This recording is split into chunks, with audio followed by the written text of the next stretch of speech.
We're most likely going to see behavioral challenges with students with retained primitive reflexes because retained primitive reflexes don't necessarily impact intellectual performance. So these kids understand their limitations. They know that things are more difficult for them. So they're going to be more likely to refuse or avoid or have big meltdowns. You know, depending on their communication level, it could cause aggression. So keep that in mind too. I'm Rachel. And I'm Jessica. And this is All Things Sensory by Harkla. We are both certified occupational therapy assistants, and together with Harkla, we are on a mission to empower parents, therapists, and educators to help raise confident and strong children of all abilities. On this podcast, we chat about all things sensory, diving into special needs, occupational therapy, parenting, self-care, overall health and wellness, and so much more. We are here to provide raw, honest, and fun strategies, ideas, and information for parents, therapists, and educators, as well as other professionals to implement into daily life. Thank you so much for joining us. Hey there, welcome back to All Things Sensory by Harkla. We're so happy to have you here. Welcome if this is your first episode. This is a great first episode to listen to. If you're new here, I'm Rachel. I'm Jessica. And we are occupational therapy assistants and certified primitive reflex clinical specialists. We have done hours and hours and hours and hours and hours and hours of continuing education. We teach our own continuing education courses as it relates to primitive reflexes, because today we're going to talk about what teachers need to know about retained primitive reflexes. So the first thing we're going to talk about is the pyramid of learning. This is a really important piece to keep in mind, and maybe we'll link a freebie in the show notes that has a visual of the pyramid of learning. You can print it out and have it available in your classroom, or if you're a therapist, you can give it to your clients. But this shows that at the base of the pyramid, the foundation is sensory processing and primitive reflex integration and primitive reflex maturity, because then it goes into postural reflexes as well. And in order for us to have really good focus, attention, ability to access higher levels of our brain for academic tasks in the classroom, we have to have a solid foundation of sensory processing and integrated primitive reflexes first. You know, I was just thinking about, I'm sorry, I have this issue where I think about other things. I was like, I need to print off the visual and put it in my clinic. I don't know why I haven't done that yet. You do need to. This is a visual that you all need to print off, hang it, give it to your families, because I literally talk about it all the time. We both do. We talk about it nonstop. It's in every course. It's just a really important visual concept to keep in mind. So that's what I was thinking about. Great. So print it out. We'll link it in the show notes so you can download it as a quick freebie. Yes. We're not going to really talk about sensory processing not today, because we have other episodes where we talk about sensory in the classroom. Episode 202 and 319 are our most recent ones. We'll also link those in the show notes. Today we're going to focus on primitive reflexes in the classroom. Yes. So like Jessica mentioned with the pyramid of learning, I apologize if I'm repeating her because I was thinking about something else, but never listening. Really, the thing to take away here is that we are sending kids to school, asking them to focus, attend, listen, process, watch, read, do all these top of the pyramid activities at school. But the problem is their base, look at the visuals. I know, I hope everyone's watching. The base is missing. They have all of these missing components in their pyramid. It's going to be really hard for them to do those top of the pyramid activities and be successful with them if they have all of these holes and gaps in their pyramid. So keep that in mind. If we have students who are struggling in class, take a step back and think, like, I'm wondering if their pyramid is holy. Has holes in it. Yes. So let's do a quick brief overview of what primitive reflexes are. Primitive reflexes are stereotypical movements in infancy and toddlerhood that are designed to help with development and just overall functioning, keeping baby alive. We're all pretty familiar with the Moro Reflex, where baby startles. We're also pretty familiar with the palmar grasp reflex, when baby, grabs your finger, grabs your hair in that death grip and won't let go. But these primitive reflexes assist the baby in survival and developmental milestones. And these primitive reflexes live in the lower brainstem. They should integrate into the body as the child matures through toddlerhood, and they make way for more controlled, more intentional movement patterns later in life. And if these primitive reflexes get stuck for any reason, doesn't matter the reason, if they get stuck, it'll impact higher level brain function. Yeah. And it's really hard to say exactly how many kids have retained reflexes. Like, those numbers are all over the place. And all of the research that I found, it's usually around 75% of kids who are going into school have at least one retained reflex that's negatively impacting their ability to function. So that's kind of what I think about. Like, at least, 3/4 of the classroom is going to have at least one retained reflex. It could be more now, just because of COVID, because of screen time, because of marketing, these baby containers. Like, babies are just not going through those developmental patterns as they should, as they would have, in the Previously. cave time, right? Back in the cave Back in the day, right? I like your words today. Oh my gosh. So keep that in mind, that around 3/4 of the classroom is going to be struggling in at least one retained reflex. Well, and that brings to mind too, something else we talk about is we might have students with retained primitive reflexes that are mild, that aren't negatively impacting them. I always like to use the example of my son. Several years ago, I tested his primitive reflexes just because I wanted to see, and I took some videos, and he had a mildly retained ATNR, but it was never impacting him function. I should retest him and see. You should test trips. I should test trips. Yeah, he's almost 5. But it wasn't impacting, it never has impacted him functionally. So ATNR, we'll talk about this in a little bit, will affect, bilateral coordination, the ability to establish good hand dominance, cross midline, coordinate both sides of the body together, and reading and writing will be impacted. And my son never had those challenges. So even though I tested him and I saw the reflex was still present when it shouldn't have been, it wasn't an issue because it wasn't impacting him negatively. Yes, so that's important to keep in mind as well. Definitely. Okay, let's talk about the TLR, or the Tonic Labyrinthine. This one, we can see it helps baby defy gravity in a flexion position and an extension position. This is a big one with tummy time, as well as like those little baby sit-ups that they do that are so cute. And this one connects with our vestibular system, our visual system, our ability to organize things, and just balance coordination. We're looking for neck flexion, neck extension, and being able to maintain balance. So this is a big one for kids with poor posture, poor organizational skills, poor visual skills, who are really compensating in those areas. Yeah, we'll see challenges at PE and recess as well. Yep. We do need to talk about the Moro Reflex too. So this reflex, when it's retained, which means it's not integrated, that's another phrase we use, we're going to see heightened sensitivities. We're going to see auditory sensitivities, tactile sensitivities, maybe kids who are extremely, extremely shy to the point where they can't even participate. We're going to see high anxiety, and then we're going to see avoidance of noisy, busy places like the lunchroom.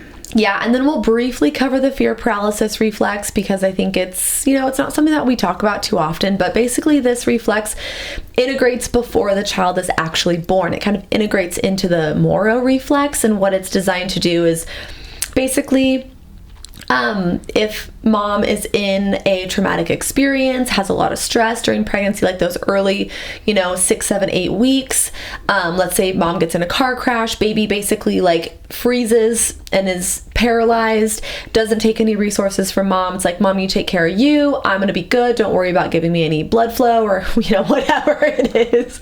And then once mom is safe and doing better, then that baby comes unparalyzed and starts taking resources and growing and developing. And that reflex matures into the Moro reflex, which then the Moro reflex we see present at birth and so forth. So that one we see a lot of connections with poor self-esteem, that freeze, like deer in a headlight response. We see sometimes selective mutism as well. So you can see these kids are freezing in states when they shouldn't be freezing. It's not a flight or fight like the Moro reflex. Yes.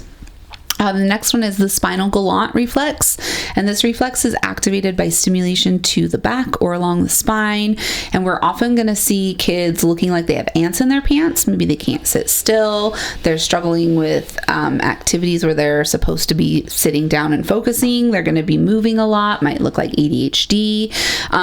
For our younger, like our preschool age, we might have trouble with potty training, and then just overall bladder control will be difficult. Yep.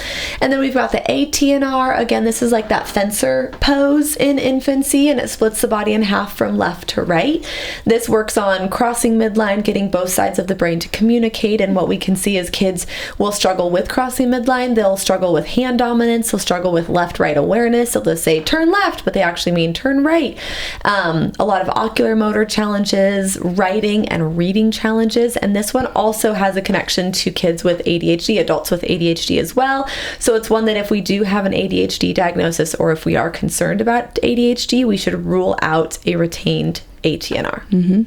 Next is the palmar grasp reflex, and this one is really helps with the development of fine motor skills. So in the classroom, we're going to see challenges with handwriting, delayed handwriting, poor handwriting, challenges with other fine motor activities like buttons and zippers, with cutting.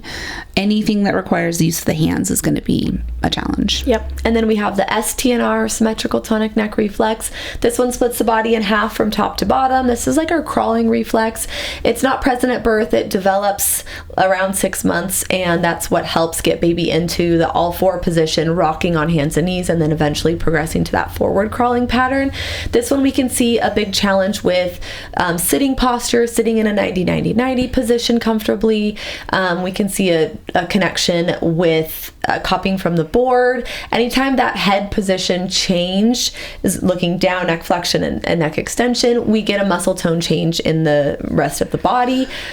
Swimming, riding a bike, those, playing sports on the playground can be really challenging for these kids. And we also see a connection with ADHD here as well. So again, if we do see ADHD signs and symptoms, making sure that we're ruling out an STNR. One other connection too is any learning disabilities. So anything like dyslexia, dyscalculia, dysgraphia, those can also have a connection to retained primitive reflexes. Yes. And then the other thing is we're most likely going to see behavioral challenges with students with retained primitive reflexes, because retained primitive reflexes don't necessarily impact intellectual performance. So these kids understand their limitations. They know that things are more difficult for them. So they're going to be more likely to refuse or avoid or have big meltdowns.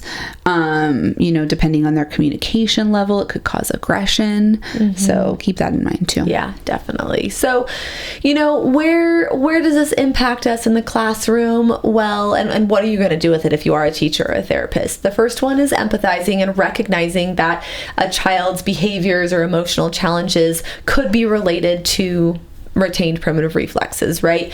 The first thing that I would recommend is getting all students down on the floor and crawling between transitions. We just interviewed Tessa Grigg. That's a great interview to listen to. We'll link that in the show notes. But getting every child down on the floor, crawling, we're crawling to the line to get in line. We're crawling to our desks. We're crawling to circle time. And then allowing kids to lay on the floor during circle time for younger classrooms, and then laying on their tummy to do their work as well. And you can see, if you put all of your students on the floor and ask them to lay on their tummies, you will see the ones with retained reflexes. You will see the kids who are compensating. They're laying their head down. They're holding their head up. They're just extremely uncomfortable. Or they can't even lay on their tummy for more than 10 seconds, and then they're immediately back up. Yes. Yep.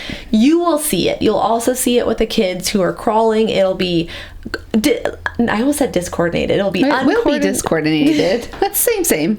It'll be uncoordinated. It will be hard. It will be unfluid. It will not be fluid. Yep, exactly. Listen to us. We're professionals. Can't you tell? We know how to say things. So yeah, those are my first strategies. Yep. Next, you want to provide alternative seating options for your students. This goes for the entire classroom. I think these strategies that we're recommending or supports are for the entire classroom.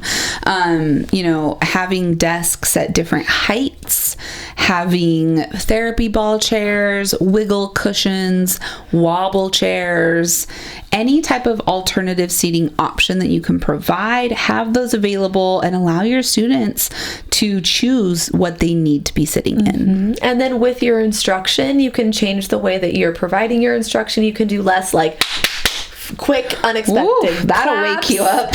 That'll send the Moro Reflex off into the yonder. Change the way that a child is positioned, right? If you are, over there and child has to turn their head to copy from the board, they're going to elicit that ATNR. Like Jessica mentioned, those seating accommodations, instead of putting the page on the projector to copy, put it on the child's table instead, so that way they don't have to look up and look down, and it will be a lot more fluid. And then you can also have them use like some voice to text accommodations too, if they're struggling with getting their ideas from their brain to paper. Sometimes we see that with the ATNR and the STNR, so giving them like a voice text option so that way they can say what they want, and then maybe they can copy it with their handwriting as well after that. And then really important, regularly scheduled movement or brain sensory breaks during structured class time. This needs to be several times throughout the school day. It doesn't have to be long. It can be 2, 3, 5 minutes of a movement break that you either allow your students to get up and move the way they feel like they need to move, or maybe you use, a yoga flow or some sensory activity cards that we just launched to provide, specific sensory primitive reflex movement breaks throughout the day. This will improve attention, alertness, retention of new learning ideas. So those consistent, regular movement breaks are really important for the whole class. Yes.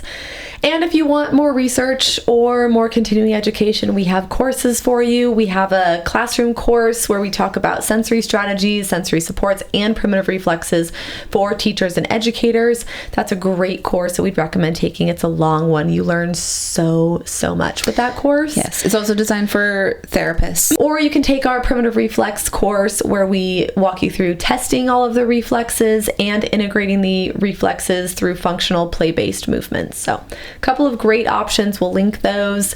And if you have additional questions or need more resources, don't hesitate to reach out. We'd love to help, and we're here for you. Yep. If this episode was helpful, which hopefully it was, let us know. Take a screenshot, tag us on social media. We're at All Things Sensory Podcast. Leave us a review. Make sure you're subscribed and following us. Yeah. Thank you so much for being here, and we'll see you next week. Okay, bye. Thank you so much for listening to All Things Sensory by Harkla. If you want more information on anything mentioned in the show, head over to harkla.co/podcast to get the show notes. If you have any follow-up questions, the best place to ask those is in the comments on the show notes, or message us on our Instagram account, which is at Harkla_family or at All Things Sensory Podcast. If you just search Harkla, you'll find us there. Like we mentioned before, our podcast listeners get 10% off their first order at Harkla. Whether it's for one of our digital courses or one of our sensory swings, the discount code SENSORY will get you 10% off. That's SENSORY. Head to harkla.co/sensory to use that discount code right now. We are so excited to work together to help create confident kids all over the world. While we make every effort to share correct information, we're still learning. We will double check all of our facts, but realize that medicine is a constantly changing science and art. One doctor or therapist may have a different way of doing things from another. We are simply presenting our views and opinions on how to address common sensory challenges, health-related difficulties, and what we have found to be beneficial that will be as evidence-based as possible. By listening to this podcast, you agree not to use this podcast as medical advice to treat any medical condition in either yourself or your child. Consult your child's pediatrician or therapist for any medical issues that he or she may be having. This entire disclaimer also applies to any guests or contributors to the podcast. Thanks so much for listening.